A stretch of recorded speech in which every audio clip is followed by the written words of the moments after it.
হাওরের শরীরে জুড়ে রাশি রাশি অথই জল, বুক ডুবিয়ে হিজল জারুল হাসে খলখল।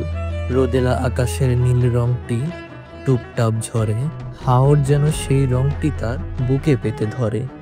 বর্ষা এলে হাওরের দেহ ভরা যৌবন আসে, শীতকালে তার শীর্ণ কারায় খালবিল হাসে। বর্ষায় কালো মেঘ ভাসে হাওরের গুমরা মুখ, হাওরের মানুষ প্রকৃতিকে নিয়ে পথ চলে নিত্য। ওদের কান্না বাতাসে ঘুরে হাহাকার করে চিত্ত। বর্ষায় মেঘালয়ের ভারী বর্ষণের ফলে বাংলাদেশের উত্তর পূর্বাংশের ভাটি অঞ্চল প্লাবিত হয়। সৃষ্টি হয় এই অপরূপ সৌন্দর্যের বিস্তীর্ণ জলাভূমি হাওরের।